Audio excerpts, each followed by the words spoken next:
ప్రతిష్ఠిత ప్రక్షాళన పండుగలు. ఈ కూడికలకి మనం పెట్టుకున్నటువంటి టైటిల్ ఏంటి చెప్పండి? ప్రతిష్ఠిత ప్రక్షాళన పండుగలు. ఈ ప్రతిష్ఠిత ప్రక్షాళన పండుగలు గడిచినటువంటి ఆదివారం రాత్రి నుంచి కూడా ప్రారంభించబడ్డాయి దేవుని కృపను బట్టి. మరొక్కసారి మన కుటుంబాల్లో దేవుని కార్యాలు పొందడం కొరకు, మనం మరింతగా ఆధ్యాత్మికంగా బలపరచబడడం కోసం దేవుడు మన ముందు 21 దినాలని ఉంచాడు. ఇంకా 21 దినాలు లేవు, ఆల్రెడీ 8వ రోజులోనికి మనం ప్రవేశించేసాం. కొన్ని రోజులు గడిచిపోయి, ఒక వారం రోజులు గడిచిపోయి, ఇక కొన్ని రోజులే మన ముందున్నాయి. ఆ రోజులైనా మనం దేవుని సన్నిధిలో వినియోగించుకుందాం, దేవుడిచ్చే అవకాశాలు సద్వినియోగం చేసుకుందాం. గడిచినటువంటి ఆదివారం నుండి కూడికలు ప్రారంభించబడినప్పుడు దైవ సేవకులు తెలియజేసినటువంటి మాటలు, మొదటి 2 రోజులు కూడా ప్రక్షాళన అనేటువంటి అంశం మీద మాట్లాడడం జరిగింది. ఈ రోజు కూడా మనం ప్రక్షాళన అంటే ఏంటో కొన్ని విషయాలు మనం ఆలోచన చేద్దాం. రేపటి నుంచి ఒక నూతనమైనటువంటి అంశాన్ని ప్రారంభించుకుందాం. దేవుడు ఏ అంశంతో మనల్ని దర్శించబోతున్నాడో, ఏ అంశాన్ని మనకి తెలియచేయబోతున్నారో ప్రార్థనా పూర్వకంగా సిద్ధపడదాం. రేపటి నుంచి ఒక అంశం కొరకు ఈ రాత్రి ప్రక్షాళన గురించి కొన్ని మాటలు మనం ఆలోచన చేద్దాం. మీరు బాగా శ్రద్ధగా వినాలి. బైబిల్లో రిఫరెన్స్ అది తీసే పనేమి నేను చేయను, తీయించే పనేమి నేను చేయను. కాబట్టి మీరు చాలా జాగ్రత్తగా ఆలోచించాలి. ఈ మాటలు రాసుకునే వాళ్ళు ఉంటే రాసుకోవచ్చు, లేకపోతే హృదయంలో భద్రం చేసుకునే వాళ్ళు భద్రం చేసుకోవచ్చు. చాలా జాగ్రత్తగా వినాలనేసి అని తెలియచేస్తున్నాను.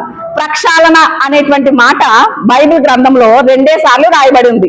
ఎన్నిసార్లు చెప్పండి? 2 సార్లు రాయబడింది. గడిచినటువంటి వారంలో దైవ సేవకులు నిర్గమకాండంలో నుండి ఆ మాట మనకు చూపించడం జరిగింది. నిర్గమకాండంలో రాయబడింది. ఇంకొక చోట ఎక్కడ రాయబడింది అనే మాట చూపించి నేను ముందుకు వెళ్తాను. రండి, హెబ్రీయులకు రాసినటువంటి పత్రిక, 9వ అధ్యాయం 10వ వచనం చదువుకుందాం. 9వ అధ్యాయం 10వ వచనం చదువుకుందాం.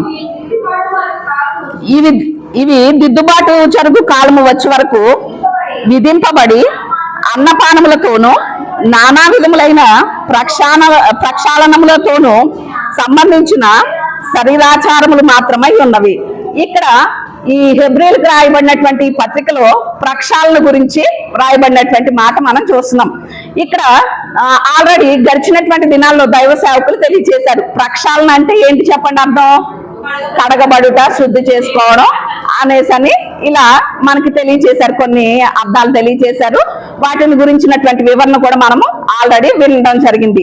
ఈ హెబ్రీయులకు రాయబడినటువంటి పత్రికలో ప్రక్షాళన అంటే మరొక అర్థం భక్తుడు రాస్తున్నాడు ఈ సంఘానికి. ఏమని రాస్తున్నారు అంటే, ఇక్కడ ప్రక్షాళన అనే పదానికి కింద ఫుట్నోట్లో అర్థం ఉంది చూడండి. ఏమనుంది? ప్రక్షాళనములతో అనేసి అనే మాటకి కింద అర్థం చూస్తున్నారా మీరు? ఈ మూల భాషలో ఏమనుంది చెప్పండి? బాప్తిస్మములతో అనేసి అని ఉంది. అంటే మరొక అర్థం, ప్రక్షాళన అంటే మరొక అర్థం ఏంటి చెప్పండి? బాప్తిస్మము. ఏంటి చెప్పండి? బాప్తిస్మము. ఎంతమంది బాప్తిస్మం పొందారు? హల్లెలూయా. చాలా డౌట్ గా చేతులు ఎత్తుతున్నారు. మరి బాప్తిస్మం పొందారో లేదో అది మీకు అంత డౌట్ గా ఉందేమో. చాలా మంది ఇక్కడ దేవుని సన్నిధిలో ఉన్నటువంటి మనందరం కూడా బాప్తిస్మం పొందినటువంటి అనుభవంలోనే ఉన్నాం. కానీ మరొక్కసారి దేవుడు ఈ కూడికల ద్వారా మనల్ని ప్రక్షాళన చేయడానికి ఇష్టపడుతున్నాడు. చాలా మంది క్రైస్తవ సమాజం ఏమనుకుంటారో తెలుసా? నేను బాప్తిస్మం పొందేశాను, ఇక పరలోకంలో నాకు సీట్ ఏమైపోయింది, కన్ఫర్మ్ అయిపోయింది అనుకుంటారు. కానీ అలా ఏమాత్రం అలాంటి ఆలోచనలు ఉండనే కూడదు. బాప్తిస్మం పొందినంత మాత్రాన ఏమి సీటు కన్ఫర్మ్ అవ్వదు. దేవుని చిత్తాన్ని కూడా మనం ఏం చేయాలి? నెరవేర్చగలగాలి. బాప్తిస్మం పొందడం అది క్రీస్తులోనికి రావడం, అది సరే, కరెక్టే, మంచి పనే.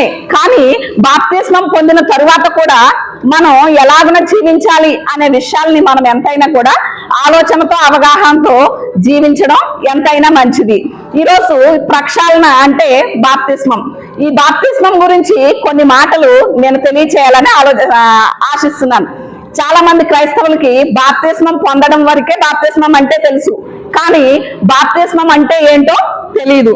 పొందిన వారు ఎలాగుంటారో తెలియదు, ఎందుకు పొందాలో కూడా తెలియదు. కాబట్టి ఈ రాత్రి కొన్ని విషయాలు, ప్రక్షాళన అంటే ఏంటి చెప్పండి? బాప్తిస్మం. కాబట్టి బాప్తిస్మం అంటే ఏంటో కొన్ని మాటలు ఆలోచన చేద్దాం. బాప్తిస్మం అంటే ఏంటి? 4 మాటలు చెప్తాను, రాసుకునే వాళ్ళు రాసుకోండి, గుర్తు పెట్టుకునే వాళ్ళు గుర్తు పెట్టుకోండి. బాప్తిస్మము అంటే 1 పాతి పెట్టబడుట. ఏంటి చెప్పండి? పాతి పెట్టబడుట. వీటన్నిటికి నేను రిఫరెన్స్లు ఇవ్వను, కొద్దిగానే అంటే త్వరగానే మనం ముగించుకుందాం. మొట్టమొదటి మాట బాప్తిస్మం అంటే పాతి పెట్టబడడం. క్రీస్తుతో పాటు మనం ఏం చేయబడుతున్నాం చెప్పండి? పొందినప్పుడు పాతి పెట్టబడుతున్నాం. రెండవది బాప్తిస్మము అంటే క్రొత్త జన్మ. ఏంటి చెప్పండి? క్రొత్త జన్మ అంటే మనం పాతి పెట్టబడిపోయాం. మన పాత జీవితం అంతా ఏమైపోయింది? పాతి పెట్టబడిపోయింది. మరలా నూతనమైనటువంటి జన్మను మనం ఎత్తామన్నమాట. నూతనమైనటువంటి శిశువులుగా జన్మించడం జరిగింది. అదే బాప్తిస్మం అంటే. మూడవది బాప్తిస్మం అంటే ఏంటి అంటే రక్షించబడడం. ఏంటి చెప్పండి? రక్షించబడడం. నిత్య నరకాగ్నిలో నుండి రక్షించబడడం, నిత్య పాతాళంలో నుండి మనం రక్షించబడడమే బాప్తిస్మం అంటే. నాలుగవది బాప్తిస్మం అంటే అర్థం ఏంటో తెలుసా? దేవుని యొక్క సంకల్పం నెరవేర్చుట. దేవునికి స్తోత్రం, హల్లెలూయా. ఈ మాటలన్నీ వాక్యంలోనివే. దేవుని యొక్క సంకల్పం నెరవేర్చడం అనే మాట లూకా సువార్త 7వ అధ్యాయం 30వ వచనంలో మాటలు మనకు కనిపిస్తాయి. క్రొత్త జన్మ అనేది కూడా నికోదేము విషయంలో మనకి కనిపిస్తూ ఉంటది. వీటన్నిటికీ కూడా రిఫరెన్స్లు ఉన్నాయి, నేను చూపించట్లేదు అంతే. అంటే నాలుగవది అర్థం ఏంటి చెప్పండి? దేవుని యొక్క సంకల్పం నెరవేర్చడం బాప్తిస్మం అంటే. అంటే జగత్తు పునాది వేయబడక మునిపే, మన తల్లి గర్భాల్లో మనం పిండముగా రూపింపబడక మునిపే దేవుడు మన ఎడల ఒక ఉన్నతమైనటువంటి ప్రణాళిక కలిగి ఉన్నాడు, ఒక ఉన్నతమైన సంకల్పం కలిగి ఉన్నాడు. ఎప్పుడైతే మనం బాప్తిస్మపు అనుభవంలోనికి వచ్చామో, ఎప్పుడైతే మనం బాప్తిస్మం పొందామో, అప్పుడు దేవుని యొక్క సంకల్పాన్ని ఏం చేసినట్లు చెప్పండి? నెరవేర్చినట్లు. మరి ఈరోజు చాలా మంది బాప్తిస్మపు అనుభవంలో ఉన్నారు, బాప్తిస్మం తీసుకున్నారు, దేవుని సంకల్పంలోనికి వచ్చాం. మరి వచ్చినటువంటి మనం మన జీవితం ద్వారా ఎప్పటికప్పుడు బాప్తిస్మపు అనుభవాన్ని కొనసాగిస్తున్నామా అంటే ప్రతిరోజు ప్రక్షాళన చేయబడుతూ దేవుని యొక్క సంకల్పం ప్రతిరోజు మన జీవితంలో ఎలాంటి సంకల్పం దేవుడు కలిగి ఉన్నాడో, ఎలాంటి ఉద్దేశం ఆయన కలిగి ఉన్నాడో ఆ ఉద్దేశాన్ని మనం నెరవేర్చగలుగుతున్నామా అని ఎంతైనా కూడా మనం ఏం చేయాలి చెప్పండి? పరిశీలన చేసుకుంటూ ఉండాలి. బాప్తిస్మం అంటే ఏంటో 4 మాటలు చూసాం. ఒకసారి చెప్తారా అదేంటో? మొట్టమొదటి మాట ఏంటి చెప్పండి? పాతి పెట్టబడడం. రెండవది క్రొత్త జన్మ. మూడవది రక్షించబడడం. నాలుగవది దేవుని సంకల్పాన్ని నెరవేర్చడం. మరి ఈ బాప్తిస్మపు అనుభవం మనం పొందడానికి దేవుడే స్వయంగా బాప్తిస్మం ఇస్తాడా అంటే ఇవ్వరు కదండి. బాప్తిస్మం ఇవ్వడానికి ఒక సహాయకుడు అనేది అవసరం. అది ఎవరు అంటే సంఘ కాపరి. ఈ సంఘ కాపరి సహాయకుడిగా ఉండి మనకేమి ఇవ్వడం జరిగింది? బాప్తిస్మం ఇవ్వడం జరిగింది. దేవుని సంకల్పం మనం నెరవేర్చడానికి కూడా మధ్యవర్తిగా సేవకుడు ఉండి మనల్ని ఏం చేస్తున్నాడు? నడిపిస్తూ ఉన్నారు. ఆ విషయాన్ని మనం ఎంతైనా కూడా ఆలోచన చేయాలి. బాప్తిస్మం తీసుకున్న తర్వాత మీకు గుర్తుందో లేదో, వెనక్కి తిరిగి చూడకుండా వచ్చేయండి అనేసి అంటారు. గుర్తుందండి? ఎవరైనా వెనక్కి తిరిగి చూసారా? చూడలేదు కదా. అంటే వెనక్కి తిరిగి ఎందుకని చూడకూడదు అనేసి అని అంటారు అంటే, వెనక్కి తిరిగి చూస్తే మన పాత జ్ఞాపకాలు మనకి ఏమవుతాయి? మన తలంపుల్లోనికి వస్తాయి. పూర్వం మనం చేసినటువంటి తప్పిదాలు, పూర్వం మనం నడిచినటువంటి నడవడికలు, పూర్వం మనం మాట్లాడినటువంటి మన మాటలు, ఇలా అంటే పూర్వం మనం చేసినటువంటి అపరాధాలన్నీ మన తలంపుల్లోనికి వస్తాయి కనుక ఇక వెనక్కి తిరిగి చూడొద్దు అనేసి అని చెప్తా ఉంటారు. కానీ మనం ఎలాంటి వాళ్ళం అంటే బాప్తిస్మం పొందినప్పుడు వెనక్కి తిరిగి చూడలేదు, కరెక్టే. కానీ ఇప్పుడు క్రీస్తు సంఘంలోనికి అడుగు పెట్టబడినటువంటి మనం ఎంతమంది పాత స్వభావాన్ని విడిచిపెట్టకుండా జీవిస్తున్నామో ఒక్కసారి ఆలోచన చేసుకోవాలి. పాత విధానాల్లోనే ఇంకా ఎంతమంది ఉండిపోయారో మనం ఎంతైనా కూడా ఏం చేయాలి చెప్పండి? పరిశీలన చేసుకోవాలి. నేటి క్రైస్తవ సమాజం బాప్తిస్మం పొందినప్పుడు అయితే వెనక్కి తిరిగి చూడలేదు, కానీ ఇప్పుడు ఇంకా సంఘంలో కొనసాగుచు, దేవుని మందిరంలో కొనసాగుచు కూడా చాలా సార్లు ఎటువైపు చూస్తున్నారు? వెనక్కి తిరిగి పాత జీవితాన్ని, పాత రోత జీవితం, మునుపు విడిచిపెట్టినటువంటి పాపం వైపు చూసేటువంటి పరిస్థితులు చాలా మంది క్రైస్తవుల్లో కనిపిస్తున్నాయి. ఒక రోజటండి హంస బాతులు, కొన్ని బాతులు ఒక హంస కలిపి కొన్ని ఆలోచనలు చేసుకున్నాయట. చేసుకుని అవి మాట్లాడుకున్నాయట. ఏమనో తెలుసా? బాతులు హంస కలిసి పరలోకం వెళ్ళాలనుకున్నాయట. ఎక్కడికి చెప్పండి? మనం అందరం కలిసి ఎక్కడికి వెళ్దాం? పరలోకం వెళ్దాం అనేసి మాట్లాడుకున్నాయట. మాట్లాడుకుని బయలుదేరాయట. ఎక్కడికి వెళ్ళడానికి? పరలోకం వెళ్ళడానికి. ఈలోగా మధ్యలో బాతులకి ఒక ఆలోచన వచ్చిందట. ఏమనో తెలుసా? మరి పరలోకంలో మనం తినడానికి మట్టగడిసి ఉంటాయా అని అడిగినాయట. ఏం కావాలట బాతులకి? మట్టగడిసలు కావాలట. ఎక్కడ? అసలు పరలోకంలో ఏముండదు? ఆకలి ఉండదు, దప్పిగా ఉండదు. అసలు వీళ్ళు వెళ్ళే రాజ్యమే చాలా పరిశుద్ధమైనటువంటి రాజ్యం. పరిశుద్ధమైనటువంటి ఆకలి లేని, దప్పిక లేని ఆ రాజ్యంలో బాతులకు ఏం కావాలట? ఏం కావాలి చెప్పండి? బురదలో ఉండేటువంటి మట్టగిరిసలు కావాలట. అంటే నేటి క్రైస్తవ సమాజం కూడా ఎప్పుడైతే క్రీస్తు రక్తం చేత కడగబడి బాప్తిస్మపు అనుభవంలోనికి వచ్చామో అప్పుడు ఆ రాజ్య స్వతంత్రాన్ని, పరలోకపు పౌరసత్వాన్ని మనం సాధించాం. కానీ ఇంకా ఇంకా ఈ లోక సంబంధమైన వాటి కొరకు ఏం చేస్తున్నాం చెప్పండి? ఆశపడుతున్నాం, వెంపర్లాడుతున్నాం ఆ బాతుల్లాగే అని మనం ఎంతైనా ఆలోచన చేయాలి. బాప్తిస్మం అంటే ఏంటో 4 మాటలు ఆలోచన చేశాం. మరి ఎందుకు తీసుకోవాలి? చాలా మందికి ప్రశ్న వస్తుంది కదా. చాలా సార్లు మన కుటుంబీకులు కూడా బాప్తిస్మం పొందలేని వాళ్ళు, రక్షించబడలేని వాళ్ళు ఉన్నప్పుడు వాళ్ళకి మనం చెప్తా ఉంటాం, అయ్యో బాప్తిస్మం పొందరా, రక్షించబడు అనేసానంటే వాళ్ళు ఏమంటారు? ఎందుకని తీసుకోవాలి బాప్తిస్మం? బాప్తిస్మం పొందితేనే తప్ప చర్చికి రాకూడదా అనేసని ప్రశ్నిస్తూ ఉంటారు. మరి అప్పుడు మీరేం సమాధానం చెప్పారు? చాలా సార్లు చెప్పలేదు కదా. ఎందుకో తెలుసుకోవాలి కదా. మరి ఎందుకు బాప్తిస్మం పొందాలి అనే విషయాన్ని గనక ఆలోచన చేస్తే నా దగ్గర 7 మాటలు ఉన్నాయి. నేను తొందరగానే చెప్పేస్తాను, రిఫరెన్స్లు చూపించకుండా తొందరగానే ఈ మాటలు చెప్పేస్తాను. ఎందుకని బాప్తిస్మం పొందాలి? మొదటి మాట, పాప క్షమాపణ కొరకు. ఎందుకని పొందాలి చెప్పండి?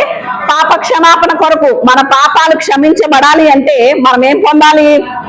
బాప్తిస్మం పొందాలి. ఈ కూడికలలో కూడా ఇంకా ఇంకా మనం దేవునికి ఆయాసకరమైనటువంటి అపరాధాలు ఎన్నో చేస్తున్నాం. దేవునికి ఆయాసకరంగా అనేక సార్లు వాక్య పరిధి దాటి ప్రవర్తిస్తున్నటువంటి పరిస్థితులు ఉన్నాయి. ఎందుకని దేవుడు ఈ ప్రక్షాళన పండుగలు మనకి ఇచ్చాడు అంటే ప్రతిరోజు కూడా ఆయన రక్తం దగ్గరకు వచ్చి మనం ఏం చేయబడాలి చెప్పండి? కడగబడాలి, పాప క్షమాపణ పొందాలి, ప్రక్షాళన చేయబడడం కొరకే దేవుడి కూడికలను మనకి ఇచ్చాడు. బాప్తిస్మం ఎందుకు అంటే పాప క్షమాపణ కొరకు. రెండవది రక్షణ కొరకు. ఎందుకు చెప్పండి? మన ఆత్మ నిత్య నరకాగ్నిలో నుండి రక్షించబడడం కొరకు బాప్తిస్మం పొందాలి. మూడవది ఎందుకు పొందాలి అంటే క్రొత్తగా జన్మించాలి అంటే ఏం పొందాలి? బాప్తిస్మం పొందాలి. అంటే క్రొత్తగా జన్మించడం కోసం ఏం పొందాలి? బాప్తిస్మం పొందాలి. కొత్త జన్మ కొరకు మనం బాప్తిస్మం పొందాలి. నాలుగవది ఎందుకు పొందాలి బాప్తిస్మం అని అడిగితే దేవుని రాజ్యంలో ప్రవేశించాలి అంటే ఏం పొందాలి? బాప్తిస్మం పొందాలి. బాప్తిస్మము పొందలేనిదే మనం ఎక్కడ ప్రవేశించలేం? దేవుని రాజ్యంలో ప్రవేశించలేం. దేవునికి స్తోత్రం, హల్లెలూయా. ఉదాహరణకి మనం వేరే ఊరు వెళ్ళాలనుకోండి, బస్సు కానీ ట్రైన్ కానీ ఎక్కుతాం. ఎక్కినప్పుడు ఏం తీసుకోవాలి? టికెట్ తీసుకోవాలి. టికెట్ లేనిదే ప్రయాణం చేయగలుగుతామా? ఆ బస్సులో ఉండనిస్తారా? ట్రైన్లో ఉండనిస్తారా చెప్పండి? టీసీ వచ్చాడంటే లేదు కదా. అంటే మనం వేరే ఊరు వెళ్ళాలి అంటే ఖచ్చితంగా టికెట్ ఎలా తీసుకుంటున్నామో అలాగే దేవుని రాజ్యంలో మనం ప్రవేశించాలి అంటే బాప్తిస్మం మనకి ఎలా ఉంది చెప్పండి? ఒక టికెట్ గా ఉంది. దేవుని రాజ్యంలో ప్రవేశించే మనం బాప్తిస్మము అనేటువంటి టికెట్ మనం ఖచ్చితంగా తీసుకోవాలి. ఐదవది బాప్తిస్మం ఎందుకు పొందాలి అంటే ఒకే శరీరంగా ఉండడానికి. ఎలాగ ఉండడానికి చెప్పండి? ఒకే శరీరంగా. ఈ రోజు క్రైస్తవ్యం అంటే చాలా మందికి అర్థం కావట్లేదు. క్రైస్తవ్యం అంటే ఒక్క మాటలో నిర్వచనం ఏంటో చెప్పనా? శిరస్సు ఎవరు చెప్పండి? క్రీస్తు. మరి సంఘం ఎవరు? శరీరం. శిరస్సు ఎవరు చెప్పండి? క్రీస్తు. శరీరం ఎవరు? సంఘం. అంటే రక్షించబడినటువంటి బాప్తిస్మపు అనుభవంలోనికి వచ్చినటువంటి ప్రతి ఒక్కరూ కూడా ఎందులోనికి చేర్చబడుతున్నారు అంటే క్రీస్తు శరీరంలో ఒక అవయవముగా మార్చబడుతున్నారు. దేవునికి స్తోత్రం, హల్లెలూయా.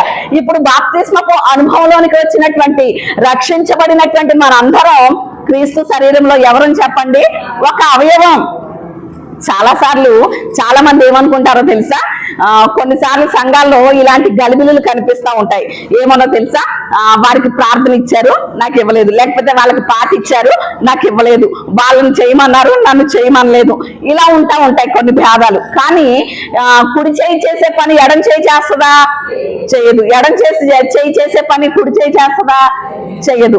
అంటే ఒక్కొక్క అవయవానికి ఒక్కొక్క పని ఎలాగైతే నిర్మించబడిందో, రక్షించబడినటువంటి మనం అందరం కూడా ఒకే పని చేస్తే మిగిలిన దానికి ప్రయోజనం ఉండదు కదా. అందుకని ప్రతి ఒక్కరు కూడా ఒక్కొక్క వేరు అవయవాలు, ఏంటి చెప్పండి, వేరు అవయవాలు వేరు పనులు చేయడానికే దేవుడు మనల్ని ఆయన శరీరంలోనికి నిర్మించుకున్నాడు అనే విషయం మనం ఆలోచన చేయాలి. 6వది, బాప్తిస్మం ఎందుకు తీసుకోవాలి అంటే లోకంలో నుండి క్రీస్తులోనికి ప్రవేశించడానికి బాప్తిస్మం తీసుకోవాలి. దేవునికి స్తోత్రం, హల్లెలూయా. దేనికి తీసుకోవాలి చెప్పండి? లోకంలో ఉన్నాం మనం ఇంతవరకు. ఈ లోకం పాపభూయిష్టమైనటువంటి లోకం. ఈ పాపభూయిష్టమైనటువంటి లోకంలో నుండి మనం క్రీస్తులోనికి రావాలి అంటే ఖచ్చితంగా ఏం తీసుకోవాలి చెప్పండి? బాప్తిస్మం తీసుకోవాలి. అందుకనే క్రీస్తులోనికి, మనం లోకంలో నుండి క్రీస్తులోనికి ప్రవేశించడానికి బాప్తిస్మపు అనుభవం మనకి కావాలి. 7వదిగా బాప్తిస్మం ఎందుకు తీసుకోవాలి అంటే క్రీస్తుని ధరించుట కొరకు తీసుకోవాలి. ఎందుకు చెప్పండి? క్రీస్తుని ధరించుకోవడానికి. లోకంలో నుండి క్రీస్తులోనికి మనం ప్రవేశించాం, కరెక్టే, మంచిగానే ఉంది బాప్తిస్మము ద్వారా. మరి క్రీస్తులోనికి ప్రవేశించబడినటువంటి మనం ఎవరిని ధరించుకోవాలి? క్రీస్తుని ధరించుకోవాలి. క్రీస్తుని లోకానికి కనపరచాలి, క్రీస్తుని లోకానికి చూపించగలగాలి. అదే కదా మన క్రైస్తవ జీవితం యొక్క లక్ష్యం. మరి అలాగిన క్రీస్తుని ధరించకుండా ఇంకా మనం లోకంలోనే ఉంటే మనం తీసుకున్నటువంటి బాప్తిస్మానికి ఏమాత్రం కూడా అర్థం అనేది ఉండదు. కాబట్టి ఈ కూడికల ద్వారా ఈ ప్రక్షాళన, బాప్తిస్మం అంటే ఏంటి చెప్పండి? ప్రక్షాళన. కాబట్టి మనం ఎప్పటికప్పుడు మన ఆత్మీయ జీవితాలని మనం ప్రక్షాళన చేసుకుంటూనే ఉండాలి. క్రీస్తుని ధరించగలిగామా అనే విషయాన్ని మనం ఎంతైనా కూడా ఆలోచన చేయాలి. చాలా మంది బాప్తిస్మం ఎందుకు తీసుకుంటారో చెప్పిన, ఈ 7 కారణాలు చెప్పాను కదా నేను. ఈ 7 కారణాలని ప్రక్కన పెట్టి కొంతమంది ఎందుకు తీసుకుంటారు అంటే పెళ్లి కొరకు తీసుకుంటారు. దేని కొరకు తీసుకుంటారు చెప్పండి? పెళ్లి బాప్తిస్మాలు. అలాంటి బాప్తిస్మాలు బైబిల్లో లేవు. పెళ్లి బాప్తిస్మాలు ఎక్కడ లేవు చెప్పండి? బైబిల్లో లేవు. మనం బాప్తిస్మం తీసుకోవాలి అంటే ఈ 7 కారణాలే ఉన్నాయి బైబిల్లో. కానీ పెళ్లి కొరకు బాప్తిస్మం అనేది బైబిల్లో లేదు. పెళ్లి కొరకు బాప్తిస్మం తీసుకున్న వాళ్ళు దేవుని రాజ్యంలో ప్రవేశించారు, అది ఖచ్చితం. 2వది ఎందుకు తీసుకుంటారో తెలుసా? చాలా మంది బాప్తిస్మం చదువు కొరకు. ఎందుకొరకు చెప్పండి? చదువు కొరకు. ఉదాహరణకి డాక్టర్ చదవాలనేసి అని అనుకున్న వాళ్ళకి రాయవెల్లూరు, చెన్నైలో CMC హాస్పిటల్ ఉంది. అందులో సీట్ రావాలి అంటే ముందుగానే వారు బాప్తిస్మం పొంది క్రైస్తవులం అనేటువంటి బాప్తిస్మపు సర్టిఫికెట్ ఉండాలి. అప్పుడు కానీ ఆ CMC హాస్పిటల్లో చదవనివ్వరు వాళ్ళని. ఆల్రెడీ మా అబ్బాయికి కూడా అందులో సీట్ కోసం ఈ సంవత్సరం లాస్ట్ ఇయర్ అవ్వలేదు, ఈ సంవత్సరం ప్రయత్నిద్దాం అనేసి అనుకుంటున్నాం. అంటే కొంతమంది దేనికోసం తీసుకోవాలనుకుంటున్నారు? ఆ మెడికల్ చదవడం కోసం. అలాగని మా అబ్బాయికి దానికోసం బాప్తిస్మం ఇవ్వలేదు, తన 9th క్లాస్లోనే తీసుకోవడం జరిగింది. అంటే ఒక్క విషయం ఆలోచన చేయాలి. చదువు కొరకు కొంతమంది ఏం చేస్తున్నారు? బాప్తిస్మం తీసుకుంటున్నారు. చదువు కొరకో, పెళ్లి కొరకో, లేకపోతే ఇక చనిపోయే పరిస్థితుల్లో ఉన్నటువంటి వాళ్ళకి కొంతమంది ఏం చేస్తారు చెప్పండి? వెంటనే పాస్టర్ గారిని పిలిచి ఇక చనిపోయేలా ఉన్నారండి అంటే వాళ్ళ ఆత్మ రక్షించబడాలి, చనిపోయే స్థితిలో ఉన్నారు కానీ తాపత్రయం కాదు. వీళ్ళ తాపత్రయం ఏంటో చెప్పమంటారా? ఒకవేళ బాప్తిస్మం పొందకుండా చనిపోతే ఆ కార్యక్రమానికి క్రైస్తవులు ఎవ్వరు రారు, ఆ భోజనం చెయ్యరు మన ఇంటి దగ్గర అని ఆ ఇంటి వారు ఏం చేస్తారో తెలుసా? ఆ చావు బ్రతుకుల్లో ఉన్నటువంటి ఆ ముసలావిడికో ముసలాయనకో ఏం చేస్తారు? అప్పటికప్పుడు పాస్టర్ గారిని ఏం చేయమంటారు? బాప్తిస్మం ఇచ్చేయమంటారు. అలా ఇవ్వలేదని ఒక ఆవిడ మన చర్చ్ కూడా మానేయడం జరిగింది. అంటే మారు మనసుకు తగిన బాప్తిస్మం కాదు, ఏదో చనిపోవడానికి వాళ్ళ ఇంటికి భోజనాలకి రావాలి కాబట్టి బాప్తిస్మం. ఈ 3 కారణాలు, ఈ వేరే కారణాలను బట్టి బాప్తిస్మం తీసుకోకూడదు. దేన్ని ఎందుకని తీసుకోవాలి? 7 కారణాలు చెప్పాను. ఒక్కసారి చెప్పేస్తారా? మనం ఇంకో ముందుకు వెళ్దాం.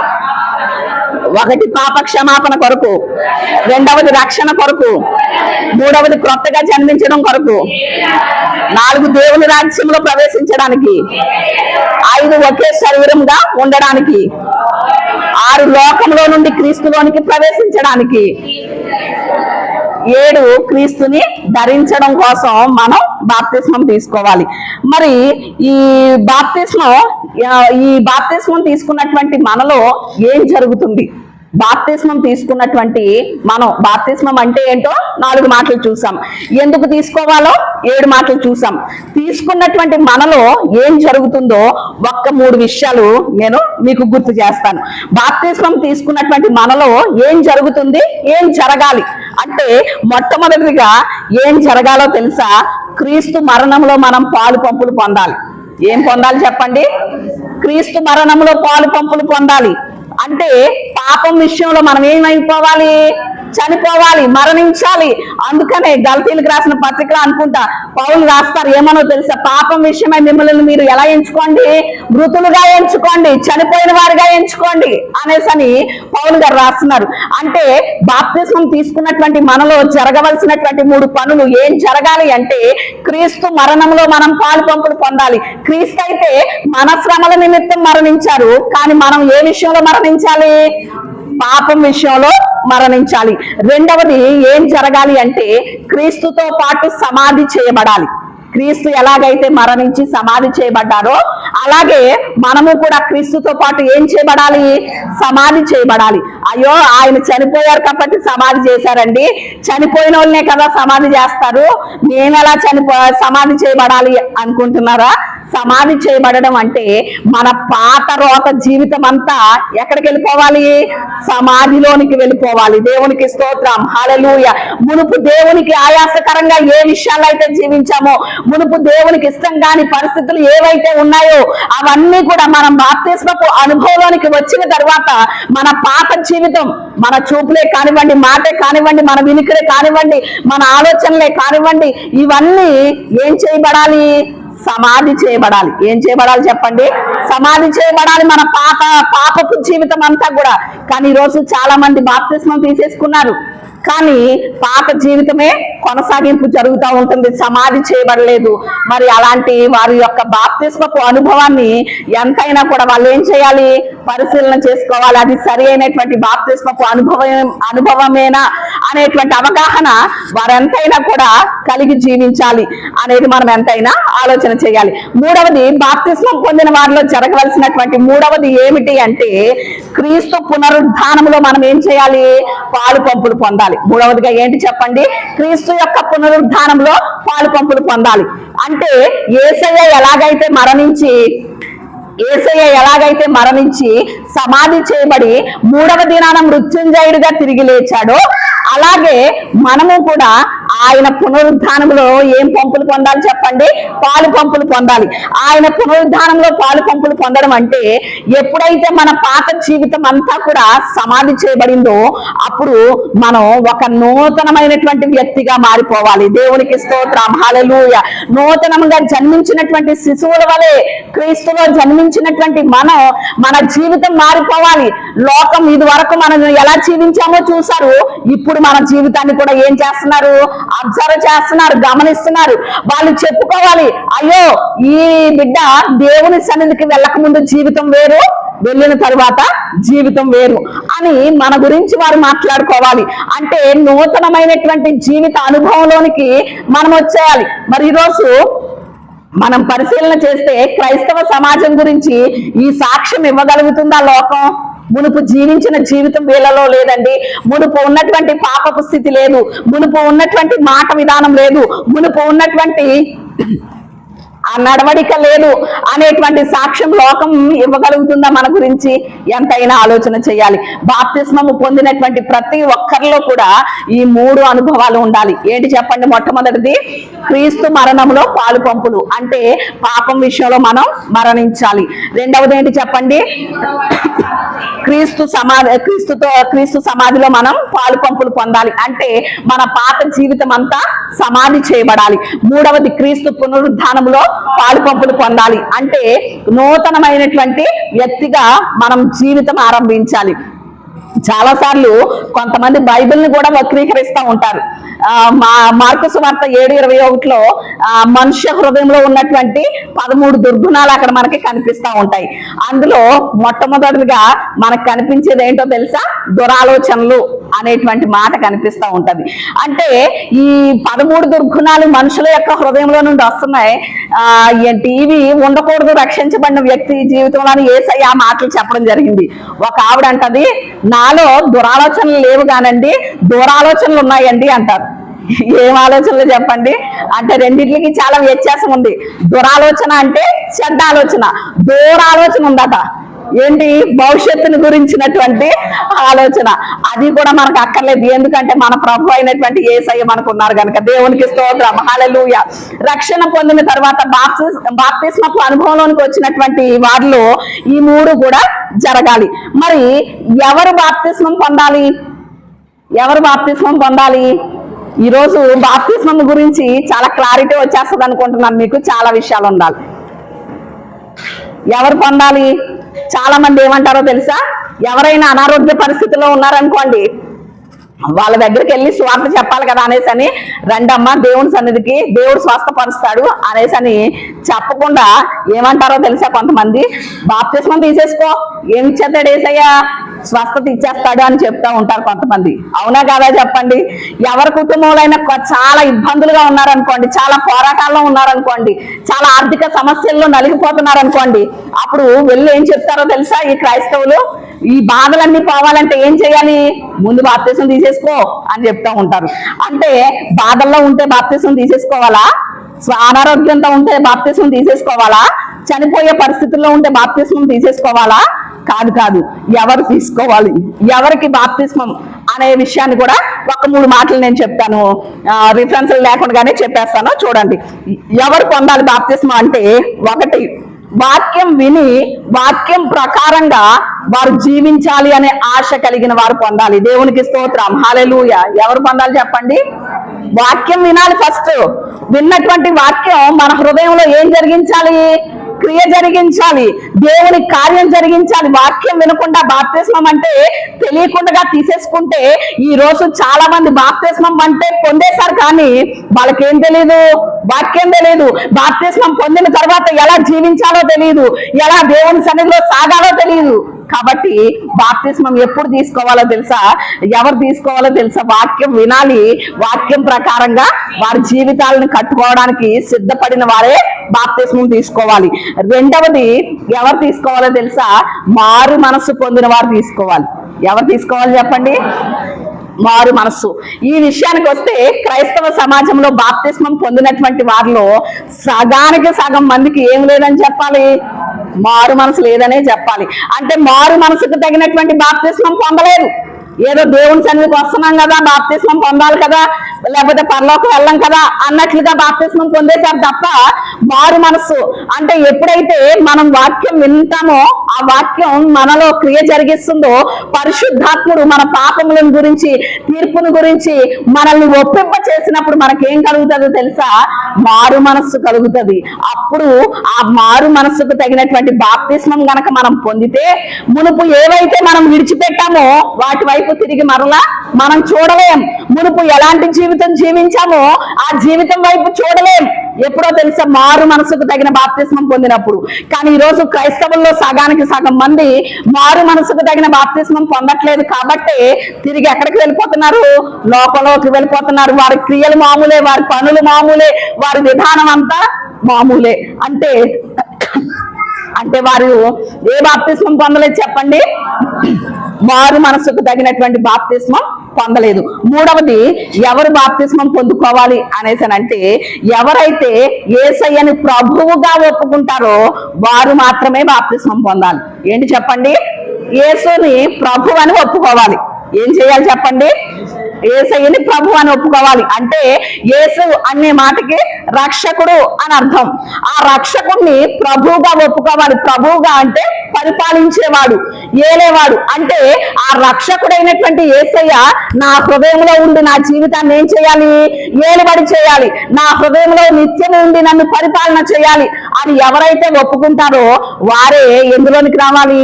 బాప్తిస్మపు అనుభవంలోనికి రావాలి. ఈ రోజు చాలా మంది యేసయ్యని ప్రభువుగా ఒప్పుకోలేకపోతున్నారు. మన హృదయ సింహాసనం మీద యేసయ్యకి చోటు ఇవ్వలేకపోతున్నాం. ఆయన నడిపించే క్రమం ఒకటి, మనం నడిచే క్రమం ఒకటి. ఆయన చెప్పేది ఒకటి, మనం చేసేది ఒకటి. అంటే ఉదాహరణకి ఒక రాజ్యం ఉంది. ఆ రాజ్యాన్ని రాజు ఎలా పరిపాలన చేస్తే అలాగున ప్రజలందరూ కూడా నడుస్తారు కదా.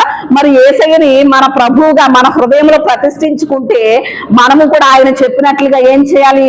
నడవాలి. ఆయన చెప్పినట్లుగా జీవించాలి. అప్పుడే నిన్ను ప్రభువుగా నీ అధికారానికి నేను లోబడతాను, నీవు నడిపించినట్లు నేను నడుస్తాను అని ఎవరైతే ఒప్పుకుంటారో వారే బాప్తిస్మం తీసుకోవాలి. కానీ ఈరోజు బాప్తిస్మం అంటే తెలియలేని పరిస్థితుల్లో అందరూ ఏం చేస్తున్నారు చెప్పండి? మునిగేస్తున్నారు. ఆల్రెడీ మనకు తెలిసిన మాటే, మునగక ముందు పొడిపాపి, మునిగిన తర్వాత తడిపాపి, అంతే తప్ప బాప్తిస్మంలో ఏ కార్యం కూడా జరగడం అనేది ఉండట్లేదు. ఇప్పుడు మనం ఎన్ని విషయాలు ఆలోచన చేసాం? ఎన్ని విషయాలు? 4 విషయాలు అనుకుంటున్నాను నేను. 4 విషయాలు ఆలోచన చేశాం. మొట్టమొదటిది బాప్తిస్మం అంటే ఏంటి అనేది 4 విషయాలు. తర్వాత బాప్తిస్మం ఎందుకు తీసుకోవాలి అని 7 విషయాలు ఆలోచన చేశాం. మరి బాప్తిస్మం తీసుకున్న తర్వాత మనలో జరిగేది ఏంటి అని 3 విషయాలు ఆలోచన చేశాం. మరి ఎవరు తీసుకోవాలో కూడా ఎన్ని విషయాలు ఆలోచన చేశాం? 3 విషయాలు ఆలోచన చేశాం. మరి బాప్తిస్మం పొందిన వారికి ఉండే ఆధిక్యతలు, బాప్తిస్మం పొందిన వారికి కలిగే ఆధిక్యతలు ఎన్ని మాటలు అనుకుంటున్నారు? ఇవి 22 మాటలు ఉన్నాయి నా దగ్గర. ఎన్ని మాటలు చెప్పండి? 22 మాటలు. చెప్పమంటారా? రిఫరెన్స్లు చూపించట్లేదు కాబట్టి మాటలే కాబట్టి చెప్పేస్తాను. తర్వాత మీరు దాని గురించి ఇంటికి వెళ్ళిన తర్వాత ధ్యానం చేదురు కానీ చెప్పేస్తాను. అయితే బాప్తిస్మం పొందిన వారికి కలిగే ఆధిక్యతలు ఏంటి అంటే, మొట్టమొదటిదిగా దేవుని రాజ్యంలో ప్రవేశం కలుగుతుంది. దేవునికి స్తోత్రం, హల్లెలూయా. ఏం కలుగుతుంది చెప్పండి? దేవుని రాజ్యంలో ప్రవేశం కలుగుతుంది. ఎవరికి?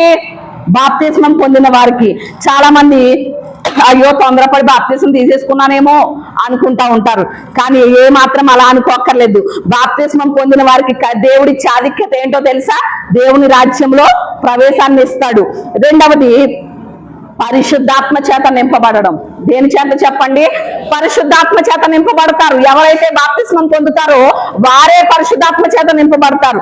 ఈ రోజు మనం ఈ పాపపు లోకంలో జీవిస్తున్నాం గనక ఈ పాపాన్ని ఎదిరించాలి అంటే, పాపాన్ని చూసి యోసేపు వలె మనం పారిపోవాలి అంటే ఖచ్చితంగా మన శక్తి చాలదు, మన బలము కూడా చాలదు. మరి దేని ద్వారా జయించగలుగుతాము అంటే దేవుని పరిశుద్ధాత్మ ద్వారానే జయించగలుగుతాం. గనక మనం జయ జీవితం పొందాలి అంటే దేవుని రాజ్యంలో ప్రవేశించే వరకు మన నడవడికలు మనం సక్రమంగా కాపాడుకోవాలి అంటే ఖచ్చితంగా పరిశుద్ధాత్మ చేత మనం ఏం చేయాలి చెప్పండి? నింపబడాలి, నడిపించబడాలి. అంటే బాప్తిస్మం పొందిన వారికి రెండవదిగా కలిగే ఆధిక్యత ఏంటి చెప్పండి? పరిశుద్ధాత్మ చేత నింపబడడం. మూడవది ఏంటి అంటే దేవుని ఉగ్రత నుండి తప్పించుకోగలుగుతాం. ఏంటి చెప్పండి? దేవుని ఉగ్రత నుండి తప్పించుకోగలుగుతాం.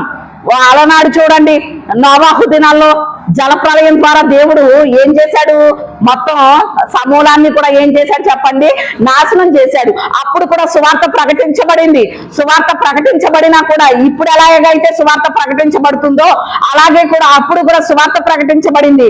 కానీ చాలా మంది సువార్తకి ఏమవ్వలేదు, లోబడలేదు, దేవుని ఉగ్రతకి పాలైపోయారు. కానీ దేవుని నమ్మి సువార్తను విని దేవుని సన్నిధిలో వాక్య ప్రకారంగా నడుచుకున్నటువంటి నోవాహు కుటుంబం, ఆ 80 ఆ ఉగ్రత నుండి ఏం చేయబడ్డారు చెప్పండి?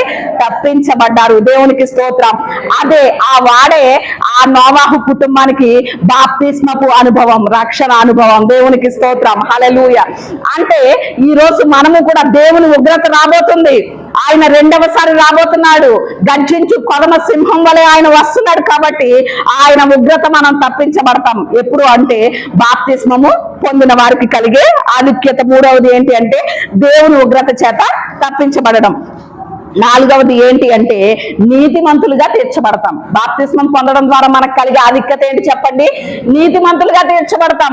ఆ పరిశుద్ధ రాజ్యంలో మనం ప్రవేశించాలి అంటే మనం జన్మగా ఏమై ఉన్నాం?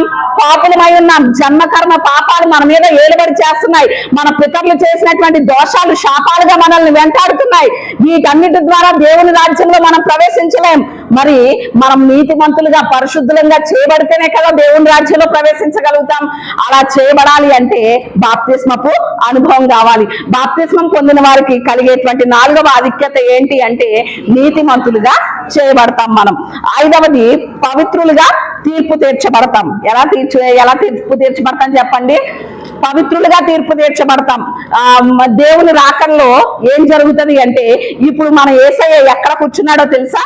కృపా సింహాసనం మీద కూర్చున్నాడు. చాలా సింహాసనాలు ఉన్నాయి బైబిల్లో. ఇప్పుడు ప్రస్తుతం యేసయ్య కూర్చున్నటువంటి సింహాసనం ఏంటి అంటే కృపా సింహాసనం.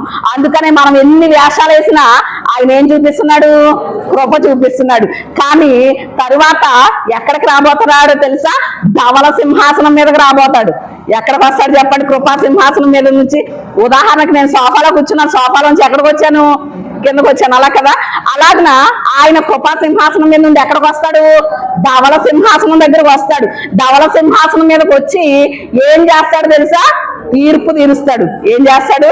తీర్పు తీరుస్తాడు. ఒక్కొక్కరిని ఎవరైతే బాప్తిస్మము పొందినటువంటి అనుభవం కలిగిన వారుగా ఉన్నారో, దేవుడి సంఘంలో చేర్చబడి ఆయన రక్తం చేత కడగబడినటువంటి అనుభవంలో ఆయన వాక్యానుసారంగా జీవించారో వారిని ఎలా తీర్పు తీరుస్తాడట? పవిత్రులుగా తీర్పు తీరుస్తాడట. దేవునికి స్తోత్రం. కానీ చాలా మంది అనుకుంటారు, ఒక్క విషయం ఇక్కడ మీరు ఆలోచన చేయండి. లోకంలో ఉన్న వాళ్ళు చాలా మంది ఏమనుకుంటారో తెలుసా? పవిత్రులు అవ్వాలంటే బాప్తిస్మం ఎందుకు పొందడం? మనం మంచి పనులు చేస్తా ఉంటే మనం పవిత్రులమే కదా, మంచి పనులు చేస్తా మంచిగా నడిస్తే స్వర్గం చేరిపోతాం కదా అనుకుంటా ఉంటారు. కానీ ఎంత మంచిగా ఉన్నా కూడా మనం పవిత్రపరచబడాలి అంటే బాప్తిస్మపు అనుభవం కావాలి, క్రీస్తు రక్తం కావాలి. దేవునికి స్తోత్రం. హల్లెలూయా. అంటే బాప్తిస్మం పొందిన వారికి కలిగే 5వ ఆధిక్యత పవిత్రులుగా తీర్పు తీర్చబడడం. 6వది ఏమిటి అంటే పర సంబంధమైన జీవితం కలిగి ఉంటాం. ఏంటి చెప్పండి? 6వ ఆధిక్యత పర సంబంధమైన జీవితం కలిగి ఉంటాం. అంటే అర్థమయ్యేటట్లుగా నేను వివరిస్తాను. ఉదాహరణకి ఈ లోకంలో మనం ఉన్నాం. లోకంలో ఉన్నా కూడా ఎలా ఉండాలి? పరలోకంలో ఉన్నట్లుగానే ఉండాలి. అంటే ఈ లోకం మనకి ఎవరికి ఏం కాదు, శాశ్వతం కాదు. ఉదాహరణకి మీకు అర్థమయ్యేటట్లు చెప్తాను. మన వాళ్ళు చాలా మంది కువైట్కి వెళ్తున్నారు, దుబాయ్ వెళ్తున్నారు, ఇలా వెళ్తున్నారు కదా. అక్కడ వాళ్ళు గనక నువ్వు ఎవరివి అనేసి అని వాళ్ళని అడిగితే ఏం చెప్తారు? ఐఆమ్ ఇండియన్ అని చెప్తారు. ఏమని చెప్తారు చెప్పండి? ఇండియన్. అంటే ఇతర దేశంలో ఉన్నా కూడా వాళ్ళు ఎలా ఉంటున్నారు? భారతీయులుగానే ఉంటున్నారు కదా. అలాగే ఈ లోకంలో మనం జీవిస్తున్నా కూడా బాప్తిస్మపు అనుభవం మనం ఎప్పుడైతే పొందుకున్నామో అప్పుడు ఎలా జీవించాలి? పరలోక సంబంధులుగా జీవిస్తాం. దేవునికి స్తోత్రం. హల్లెలూయా. అంటే ఈ లోకంలో మనకి ఏదైనా శ్రమ వచ్చిందనుకోండి, ఏ మాత్రం లెక్క చేయం. నా దేవుడు ఉన్నాడు కదా, ఈ లోకపు శ్రమలు ఎన్న తగినవి కావనే వాక్యం గుర్తు తెచ్చుకుంటాం. ఒకవేళ ఈ లోకంలో ఏదైనా చాలా మంది సంపాదించుకుంటున్నారు అనుకోండి, అప్పుడు వాళ్ళని చూసి మనం ఏమి అసూయపడము. ఎందుకో తెలుసా? ఈ లోకం మనకేమి శాశ్వతం కాదు కదా, మనది పరలోకం కదా అని మనం వాక్యాన్ని బట్టి మనం ముందుకు వెళ్ళిపోతా ఉంటాం. ఈ అనుభవం ఎవరికి ఉంటుందో తెలుసా? బాప్తిస్మపు అనుభవం పొందిన వాళ్ళకే ఉంటది. లేకపోతే లోకంలో పడి ఎలా ఉంటారు చెప్పండి? ఇక తాపత్రాయం పడతా వెంపర్లాడుతానే ఉంటారు. అంటే బాప్తిస్మపు అనుభవం పొందినటువంటి వారికి కలిగేటువంటి 6వ ఆధిక్యత పర సంబంధమైన జీవితం కలిగి ఉంటారు. 7వదిగా ఏంటి అంటే బాప్తిస్మం పొందిన వారు దేవుని పిల్లలుగా పిలువబడతారు. 7వ ఆధిక్యత ఏంటి చెప్పండి? దేవుని పిల్లలుగా పిలువబడతారు. ఇప్పుడు మిమ్మల్ని ఎవరైనా పిలిస్తే ఎలా పిలుస్తున్నారు? ఎలా పిలుస్తున్నారు? ఒక్కసారి మిమ్మల్ని మీ పిలిపి ఏంటో మీకు తెలియాలి అంటే రోడ్డు మీదకి వెళ్ళి ఏ ట్యాప్ దగ్గర దెబ్బలాడండి, లేకపోతే ఎవరితో అయినా అబద్ధం ఆడండి, ఎవరితో అయినా పెద్దగా గొడవ పెట్టుకోండి. అప్పుడు ఏమంటారు వాళ్ళు? దేవుని పిల్లలు అయ్యుండి ఇలా మాట్లాడుతున్నారేంటి, దేవుని పిల్లలు అయ్యుండి ఇలా దెబ్బలాడుతున్నారేంటి అంటారా లేదా? అంటారు కదా. అంటే ఎప్పుడైతే మనం బాప్తిస్మం పొందామో అప్పుడు దేవుని పిల్లలమని పిలువబడుతున్నాం. దేవునికి స్తోత్రం. ఇది ఎంత ఆధిక్యత చూడండి. ఒక్కసారి ఆలోచన చేయండి. ఈ విషయాలన్నీ నేను త్వరగానే చెప్పేస్తున్నాను, కానీ మీరు ఇంటికి వెళ్ళిన తర్వాత ధ్యానం చేస్తా ఉంటే చాలా లోతైనటువంటి విషయాలు ఇవి. ఉదాహరణకి మన నాన్నగారు కలెక్టర్ అనుకోండి, కలెక్టర్ గారు అబ్బాయిని లేకపోతే కలెక్టర్ గారు అమ్మాయిని అని చెప్పుకోవడానికి మనం ఎంత అతిశయంగా ఫీల్ అవుతాం కదా. కానీ ఈ రోజు దేవుడు మనకి ఇచ్చినటువంటి ఆధిక్యత ఏంటో తెలుసా? బాప్తిస్మం ద్వారా భూమి ఆకాశాలను సృజించినటువంటి దేవాతి దేవుడే మన తండ్రిగా మారాడు. అలాంటి దేవుని పిల్లను నేను అని చెప్పుకునే ఆధిక్యత ఇచ్చాడు. దేవునికి స్తోత్రం. హల్లెలూయా. మరి ఇలాంటి గొప్ప ఆధిక్యత మనకి దేని ద్వారా కలిగిందో తెలుసా? బాప్తిస్మము ద్వారానే కలిగింది. అది 7వ మాట. 8వదిగా ఏంటి అంటే బాప్తిస్మం పొందిన వారికి కలిగే ఆధిక్యత క్రీస్తు యొక్క మరణాన్ని, క్రీస్తు యొక్క పునరుద్ధానాన్ని ప్రకటిస్తారు. ఏం చేస్తారు చెప్పండి? క్రీస్తు యొక్క మరణాన్ని, క్రీస్తు యొక్క పునరుద్ధానాన్ని ప్రకటిస్తారు. ఈరోజు మనం ఎవరికైనా క్రీస్తుని గురించి చెప్పాలి అంటే, అయ్యో ఆయన నీ పాపాల గురించి మరణించాడు, నీ పాపాల గురించి సమాధి చేయబడ్డాడు, తిరిగి మృత్యుంజయుడిగా తిరిగి లేచాడు అని చెప్పగలగాలి అంటే ఖచ్చితంగా మనం ఏం పొంది ఉండాలి? బాప్తిస్మం పొంది ఉండాలి. బాప్తిస్మం పొందకుండా ఎలా ప్రకటిస్తామండి? ఎలా చెప్తాం? మనకే ఆ అనుభవం లేనిది ఇతరులకు ఏం నేర్పిస్తాం? ఇతరులకు ఏం ప్రకటిస్తాం? అంటే బాప్తిస్మం పొందలేని వారు ప్రకటించడానికి అర్హులు కాదు. ఎప్పుడైతే మనం బాప్తిస్మం పొందుతామో క్రీస్తుని గురించి ప్రకటించే ఆధిక్యత దేవుడు మనకి ఇస్తాడు. 9వదిగా అపవాది యొక్క కోర నుండి తప్పించబడతాం. బాప్తిస్మం పొందిన వారు ఏం చేయబడతారు చెప్పండి? అపవాది యొక్క కోరల నుండి తప్పించబడతారు. ఎప్పుడు అపవాది ఏం చేస్తాడో తెలుసా? ఎవరిని మృంగుదునా అని పేతురు తన పత్రికలో రాస్తారు కదా, ఎవరిని మృంగుదునా అని గర్జించు సింహం వలె వెతుకుతూ తిరుగులాడుతూ ఉంటాడు ఎప్పటికప్పుడు. మనం బాప్తిస్మం పొందక ముందు మన పేర్లన్నీ ఎక్కడ రాయబడ్డాయో తెలుసా? మరణ గ్రంథంలో రాయబడ్డాయి. ఎక్కడ రాయబడ్డాయి చెప్పండి? మరణ గ్రంథంలో రాయబడ్డాయి. మరణ గ్రంథంలో మన పేర్లు రాయబడ్డాయి గనుక మరణ దూత మన వెనకాల ఎప్పుడు తిరుగుతానే ఉండేవాడు. ఎప్పుడు? బాప్తిస్మం పొందక ముందు. ఎప్పుడు ఏ సమయంలో చంపేద్దామా, ఏ సమయంలో తీసుకువెళ్ళిపోదామా నాశనానికి, ఏ సమయంలో పాతాళానికి తీసుకువెళ్ళిపోదామా అని మరణదూత మన వెనకాలే తిరుగుతూ ఉండేవాడు. కానీ క్రీస్తు ద్వారా మనం రక్షించబడి బాప్తిస్మం ఎప్పుడైతే తీసుకున్నామో ఆ మరణ గ్రంథంలో ఆ పేరు తుడుపు పెట్టబడింది, జీవ గ్రంథంలో మన పేరు లెక్కించబడింది. దేవునికి స్తోత్రం, హల్లెలూయా. ఇప్పుడు మరణ గ్రంథంలో మన పేరు లేనప్పుడు మరణదూత మన వెనకాల రాగలుగుతాడా? వాడికి అధికారం ఉంటుందా మన మీద? లేదు కదా. అంటే అపవాది యొక్క కోరల నుండి బాప్తిస్మం పొందిన వారు తప్పించబడే ఆధిక్యతను దేవుడు మనకి ఇచ్చాడు. 10వదిగా బాప్తిస్మం పొందిన వారికి కలిగే ఆధిక్యత ఏంటి అంటే సంఘంగా పిలువబడతారు. ఎలా పిలువబడతారు చెప్పండి? సంఘం. మనల్ని ఏమంటారు ఇప్పుడు? మనల్ని ఏమంటారు? సంఘం అంటారు కదా. కానీ లోకంలో కూడా చాలా సంఘాలు ఉంటాయి. ఆటో వాళ్ళ సంఘం అని, లేకపోతే తాపి మేస్త్రుల సంఘం అని, వేరే వేరే ఇలా చాలా సంఘాలు ఉంటాయి. కానీ మనము ఏ సంఘమో తెలుసా? జీవము కలిగిన దేవుని సంఘం. దేవునికి స్తోత్రం, హల్లెలూయా. ఏ సంఘం చెప్పండి? జీవము కలిగిన దేవుని సంఘముగా పిలువబడే ఆధిక్యత బాప్తిస్మపు అనుభవం ద్వారా దేవుడు మనకి ఇవ్వడం జరిగింది. 11వదిగా ఏంటి అంటే తన కుమారుని యొక్క సహవాసానికి దేవుడు మనల్ని పిలుచుకున్నాడు. దేవునికి స్తోత్రం. అంటే ఆయన యొక్క కుమారుని యొక్క సహవాసంలో మనం చేర్చబడ్డాం బాప్తిస్మపు అనుభవం ద్వారా. ఈ రోజు మన సహవాసం ఎవరితో ఉంది? యోహాను పత్రికలో యోహాను రాసినట్లుగా మన సహవాసం అయితే తండ్రితో కూడాను ఆయన కుమారుడైన యేసుక్రీస్తుతో కూడా ఉన్నది అనే మాటలు మనకి కనిపిస్తాయి. అంటే ఈ రోజు మనం ఎవరితో సహవాసం చేస్తున్నాం? క్రీస్తుతో సహవాసం చేస్తున్నాం. ఎప్పుడు? బాప్తిస్మం పొందిన ప్రతి ఒక్కరు క్రీస్తుతో సహవాసం చేయగలుగుతున్నారు. బాప్తిస్మం పొందలేని వారు చేయగలుగుతారా చెప్పండి? చేయలేరు కదా. ఈ లోకంలో మనకి ఏదైనా మంచి ఫ్రెండ్స్ ఉంటేనే చాలా ఆనందపడిపోతాం, మా ఫ్రెండ్ నా కొరకు ఏదైనా చేస్తాడనేసి అని. కానీ క్రీస్తు అనేటువంటి స్నేహితుడు, క్రీస్తు అనేటువంటి ఫ్రెండ్ నీ కొరకు ఏం చేశాడో తెలుసా? తన ప్రాణాన్నే పెట్టేశాడు, తన రక్తాన్నే కాచేశాడు. దేవునికి స్తోత్రం, హల్లెలూయా. అలాంటి క్రీస్తు యొక్క సహవాసానికి మనం ఏం చేయబడ్డాం చెప్పండి? చేర్చబడ్డాం. అది గొప్ప ఆధిక్యత. 12వదిగా ఏంటి అంటే బాప్తిస్మము పొందిన వారు క్రీస్తు యొక్క జ్ఞానం తెలుసుకోగలుగుతారు. క్రీస్తు యొక్క జ్ఞానం, దేవుని యొక్క జ్ఞానాన్ని తెలుసుకోగలుగుతారు. ఈరోజు బాప్తిస్మం పొందలేని వారికి దేవుని జ్ఞానం ఏంటో తెలియదు. అందుకని చాలా వెటకారంగా మాట్లాడుతూ ఉంటారు క్రైస్తవుల్ని. హల్లెలూయా అనేసి అని వేరే వేరే వ్యంగ్యమైనటువంటి మాటలు వారు మాట్లాడుతూ ఉంటారు. కానీ మనం బాప్తిస్మపు అనుభవంలోనికి వచ్చినటువంటి మనకి ఏం తెలుసు చెప్పండి? క్రీస్తు యొక్క జ్ఞానం ఏంటో తెలుసు. కాబట్టి మనం ఎంతైనా ధన్యులమై ఉన్నాం అనే విషయాన్ని ఎంతైనా ఆలోచన చేయాలి. 13వదిగా ఏంటి అంటే క్రీస్తుని ధరించుకోగలుగుతారు. బాప్తిస్మం పొందిన వారికి కలిగే ఆధిక్యత ఏంటి చెప్పండి? క్రీస్తుని ధరించుకోగలుగుతారు. అలాంటి గొప్ప ఆధిక్యతను దేవుడు మనకి ఇచ్చాడు. 14వది లోక సంబంధమైన వాటిపై జయం పొందగలుగుతారు. ఏంటి చెప్పండి? లోక సంబంధమైన వాటి మీద జయం పొందగలుగుతారు. లోక సంబంధమైనవి అంటే ఏంటి?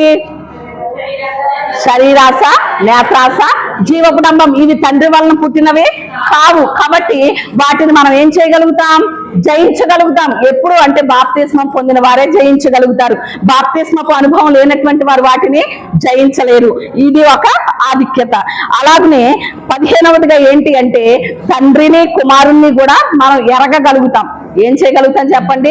తండ్రిని కుమారుణ్ణి కూడా ఎరగగలుగుతాం, బాగా పూర్తిగా తెలుసుకోగలుగుతాం. వారు చేసినటువంటి త్యాగం ఏంటో, వారు మన కొరకు సిద్ధపరిచినటువంటి రాజ్యం ఎలాంటిదో, వారు మన జీవితంలో కలిగిన సంకల్పం ఏంటో మనం బాగుగా ఎరగగలుగుతాం. ఎప్పుడో తెలుసా? బాప్తిస్మము పొందినటువంటి వారే. 16వదిగా బాప్తిస్మము పొందినటువంటి వారికి కలిగే ఆధిక్యత ఏంటో తెలుసా?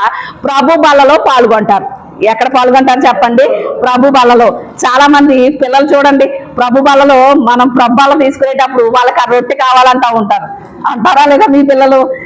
చాలా సార్లు చాలా మందికి పెట్టడం అనేది ఉండదు. చాలా మంది బాప్తిస్మం పొందలేనటువంటి వారు ప్రక్కనే ఉంటారు. వారు తీసుకునే ఆధిక్యత వారికి ఉండదు. అంటే అది రొట్టె రసమే కావచ్చు, కానీ అది దేనికి సాదృశ్యంగా ఉంది? క్రీస్తు శరీరానికి రక్తానికి సాదృశ్యం అది. కాబట్టి ఆ బాప్తిస్మపు అనుభవంలో ఉన్నటువంటి వారు మాత్రమే ఆ ప్రభు వాళ్ళలో పాల్గొనగలుగుతారు. మిగిలిన వారు పాల్గొనగలరా? లేదు. ఆ ఆధిక్యతను దేవుడు మనకే ఇచ్చాడు అనే విషయం ఎంతైనా ఆలోచన చేయాలి. ఇక్కడ 17వది ఏంటి అంటే మెయిన్, ఎవరైతే బాప్తిస్మపు అనుభవం కలిగి ఉన్నారో వారి ఆరాధనే దేవుడు అంగీకరిస్తాడు. దేవునికి స్తోత్రం, హల్లెలూయా. 17వది ఏంటి చెప్పండి? బాప్తిస్మపు పొందినటువంటి వారి యొక్క ఆరాధన దేవుడు అంగీకరిస్తాడు, ఆయన గైకొంటాడు. మనం చేసే స్తుతులు కానివ్వండి, ఆరాధన కానివ్వండి, ఆయన లక్ష్య పెడతాడు.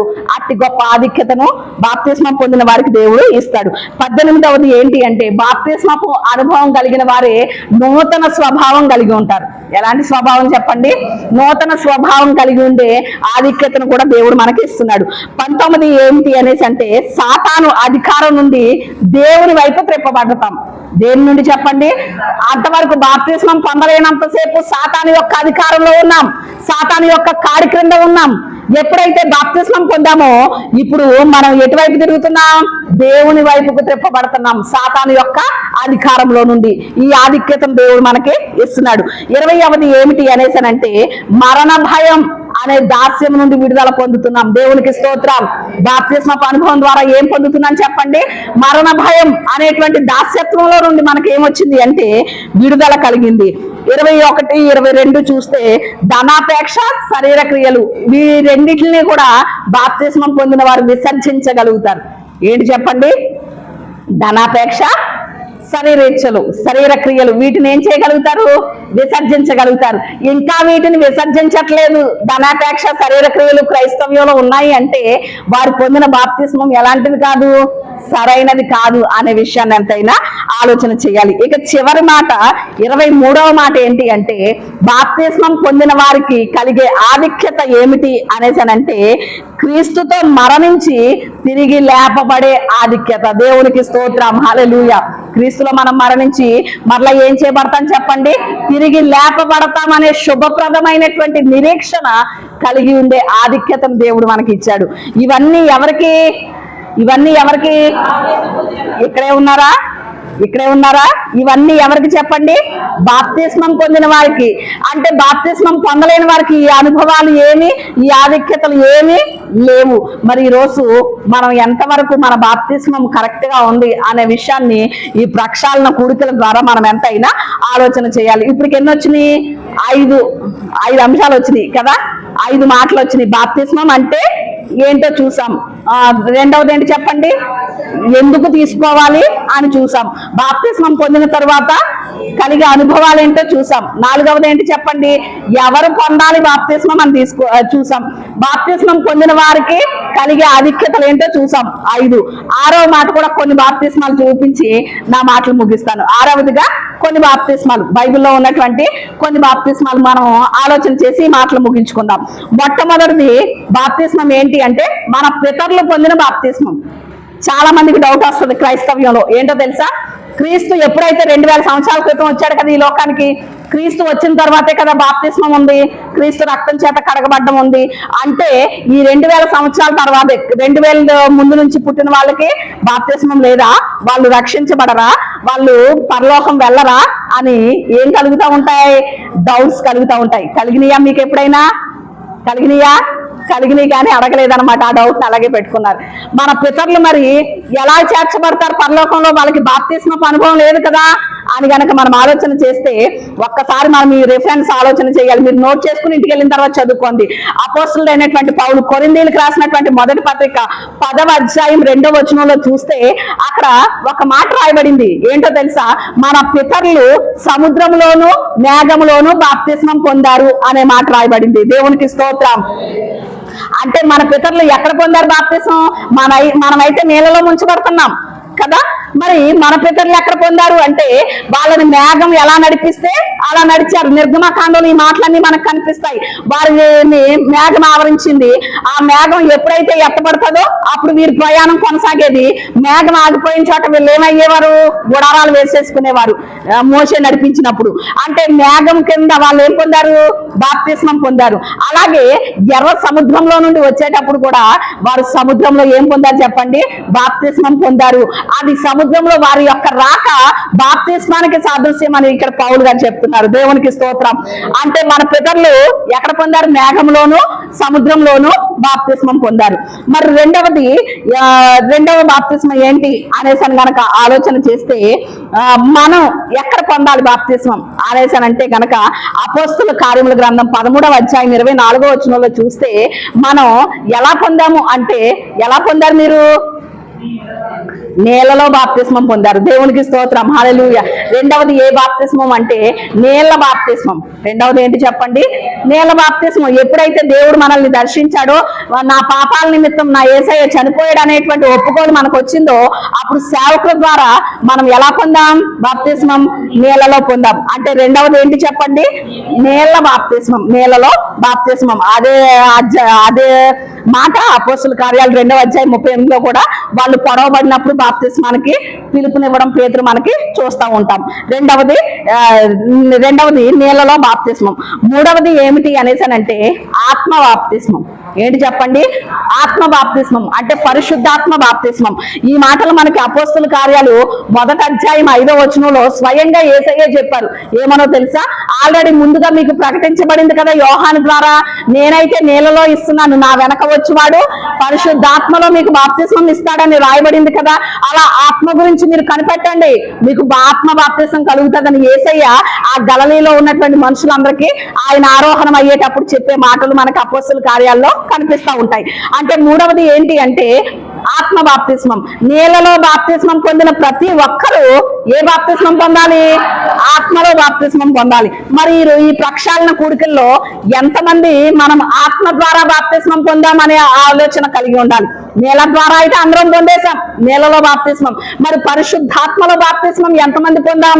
పరిశుద్ధాత్మలో ఎంతమంది నడిపించబడుతున్నాం? పరిశుద్ధాత్మ ద్వారా ఎంతమంది నడిపించబడుతున్నాం అనే ఆలోచన ఎంతైనా కలిగి ఉండాలి.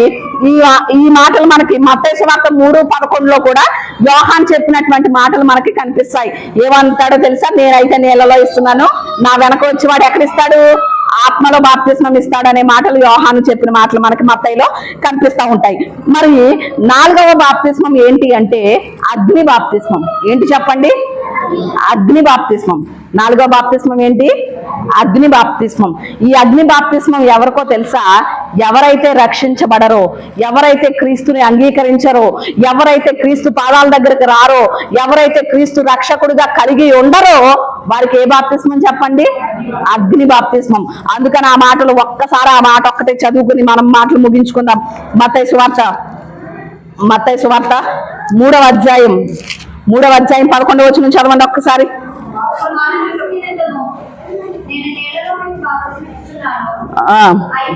అయితే నా వెనక వచ్చేవాడు నాకంటే శక్తిమంతుడు, చెప్పులు మోయట కంటే నేను పాత్రుడని కాను. ఆయన మీకు కింద వచనం కూడా చదవండి. ఆయన చేతిలో ఉన్నది ఆయన తను.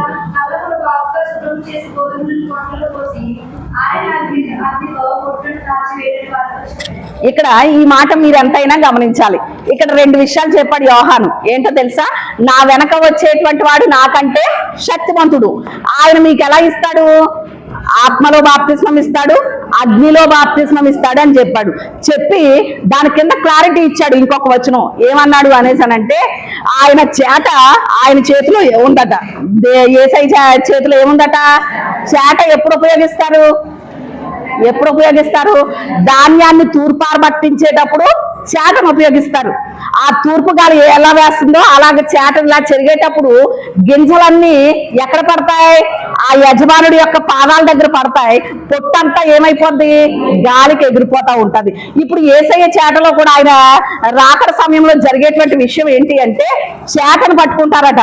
ఎవరు? యేసయ్య చేటను పట్టుకుంటారట. చేటను పట్టుకుని గింజలు, అంటే ఆయన వ్యవసాయదారుడు కదా, మంచి వ్యవసాయకుడు కదా, ఆయన పండించినటువంటి ఆ వ్యవసాయం మనమే కాబట్టి మనల్ని ఏం చేస్తారు? చెరుగుదారు, తూర్పారబట్టిస్తాడనమాట. చెరిగినప్పుడు గింజలు, అంటే ఎవరైతే నేలలోను ఆత్మలోను బాప్తిస్మం పొంది దేవుని వాక్యానుసారంగా జీవించారో వారందరూ గోధుమలు ఎక్కడికి చేర్చబడతాయట? పొట్లలోనికి చేర్చబడతాయట. ఆయన పాదాల దగ్గరికి, దేవుని రాజ్యంలోనికి చేర్చబడతాయట. పొట్టు ఉంటుంది చూసారా? మేము కూడా బాప్తిస్మం పొందేశామండి, మాకు పరలోకంలో సీటు కన్ఫర్మ్ అయిపోయింది, మేము దేవుని బిడ్డలమే, మేము చర్చకొచ్చిన వాళ్ళమే, మేము కానుకలు ఇచ్చిన వాళ్ళమే అనేసి అని చెప్పుకుని తిరుగుతూ దేవుని వాక్యానికి సంబంధించినటువంటి లక్షణాలు ఏమాత్రం లేకుండా, దేవుని వాక్యాన్ని అనుసరించి నడవకుండా క్రైస్తవులు అన్న పేరుకు జీవిస్తారు చూసారా? అలాంటి పొట్టునంతా దేవుడు ఏం చేస్తాడట? అగ్నిలో కాల్చి వేసేస్తాడట. అంటే నాలుగవది ఏంటి చెప్పండి? అగ్ని బాప్తిస్మం. అన్యునికి ఎలాగో అగ్ని బాప్తిస్మము, రక్షించబడ్డామని చెప్పుకుని ఆయన వాక్యానుసారంగా నడవని వారికి కూడా అదే పరిస్థితి, అగ్ని బాప్తిస్మం. కాబట్టి మనం ఆ అగ్ని బాప్తిస్మంలోనికి వెళ్ళకూడదు అనేసనంటే, మనం నీళ్ళలో బాప్తిస్మం పొందాం. నీళ్ళ బాప్తిస్మానికి అగ్ని బాప్తిస్మానికి మధ్యలో ఉన్నది ఏంటి చెప్పండి? ఆత్మ బాప్తిస్మం. ఖచ్చితంగా పరిశుద్ధాత్మ బాప్తిస్మము పొందాలి, ఆత్మ చేత నింపబడాలి, నడిపించబడాలి. ఈ ప్రక్షాళన కూడికల్లో దేవుడు మనకిస్తున్నటువంటి ఈ సమయాన్ని ఎంతైనా మనం సద్వినియోగం చేసుకుని, ఒకవేళ ఇంతవరకు దేవుని ఆత్మచేత నింపబడలేదా, లేకపోతే ఒకవేళ ఒకప్పుడు నింపబడి ఇప్పుడు మరలా పరిశుద్ధాత్మ చేత నడిపించబడలేకపోతున్నామేమో, దేవుని పాదాలు పట్టుకుని వేడుకుంటే, ప్రభువా అగ్ని బాప్తిస్మం నాకొద్దు, నీళ్ళలో బాప్తిస్మం పొందిన నేను పరిశుద్ధాత్మలో బాప్తిస్మం పొందాలి, ఆత్మచేత నింపబడాలి, నడిపించబడాలి అని గనక మనం ఆయన్ని వేడుకుంటే, ఖచ్చితంగా ఈ ప్రక్షాళన కూడికల్లో మన క్రైస్తవ జీవితాన్ని, మన ఆధ్యాత్మిక జీవితాన్ని కూడా దేవుడు ఏం చేయబోతున్నాడో తెలుసా? ప్రక్షాళన చేయబోతున్నాడు. దేవునికి స్తోత్రం, హల్లెలూయా. మనకి ప్రక్షాళన అనేటువంటి అనుభవాన్ని ఇవ్వబోతున్నాడు. మన ఆత్మీయ జీవితాలని ప్రక్షాళన చేసి ఆయన వాక్యానుసారంగా ఆయన ఆత్మచేత నింపి మనల్ని నడిపిస్తాడు. అట్టి కృప దేవుడు మనందరికీ దయచేయును గాక.